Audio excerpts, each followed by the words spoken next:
नमस्कार, आप देख रहे हैं live India 3 TV news channel. आइए देखते हैं इस वक्त की बड़ी खबर। यूपी के रामपुर में विधानसभा चुनाव के दौरान सपा नेता आजम खान पर महिलाओं को लेकर दिए गए विवादित बयान के बाद पुलिस ने आजम खान के खिलाफ एक और मुकदमा दर्ज कर लिया है।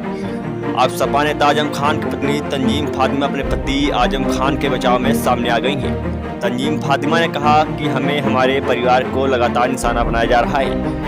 आजम खान ने जो बयान दिया है वो अपने परिवार के ऊपर हो रहे जुल्मों को बताने के लिए दिया है। मैं भी एक महिला हूं और मुझे बेवजह जेल में 1 साल रखा गया। हम पर कार्रवाई के लिए खास तौर से जल्दबाजी की जाती है और हमारी बात सुनी नहीं जाती है। कॉन्फिडेंस पैदा करना, न कि महिलाओं से अभद्रता करना, महिलाओं के सम्मान को ठेस पहुंचाना। पूरे रामपुर से तो ये शिकायतें मिल ही रही हैं कि पुलिस महिलाओं के साथ अभद्रता कर रही है, लोगों के दरवाजे तोड़ रही है, दरवाजे तोड़कर घरों में घुस रही है। लेकिन अभी तक मुझे ज़ाती तौर पर इस जुल्म का पुलिस कोई अब तजुर्बा नहीं था, जबकि इसका शिकार मैं खुद हुई हूँ। मेरे घर के करीब ही आजम साहब की बहन का घर है। मैं वहाँ गई थी मिलने के लिए। उन्होंने मुझसे कहा चाय पी लो। जब तक मुझे इत्तला मिली कि मेरी एक और रिश्तेदार हैं, वो बीमार हैं, मैं उनके हाथ देखने चली गई, जिनका घर बिल्कुल करीब में ही था। मुझे पहुंचे हुए कोई 2 ही 3 मिनट हुए होंगे कि तकरीबन 200-300 पुलिस वाले वहां आए और उनका फाटक इतनी ज़ोर ज़ोर से धड़धड़ाया कि हम लोग घबरा गए कि क्या बात है।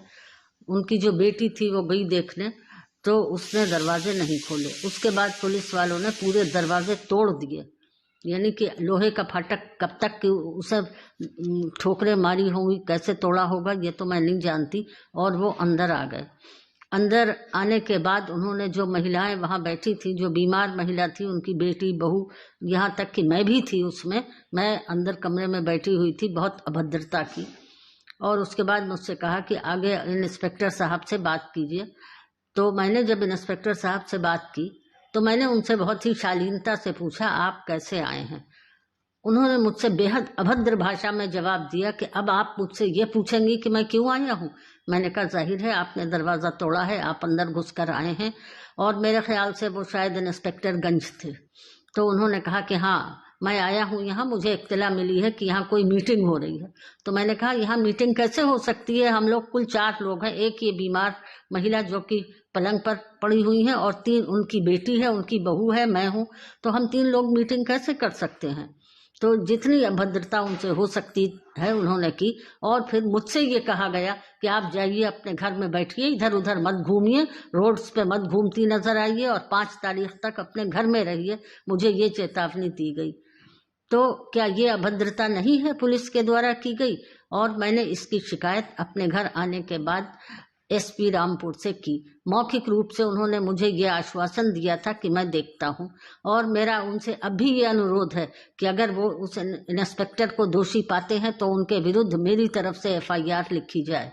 और अगर आप मेरी तरफ से FIR नहीं लिखते हैं तो फिर पुलिस को भी आजम साहब के खिलाफ गलत झूठी FIRs करने का कोई अधिकार नहीं।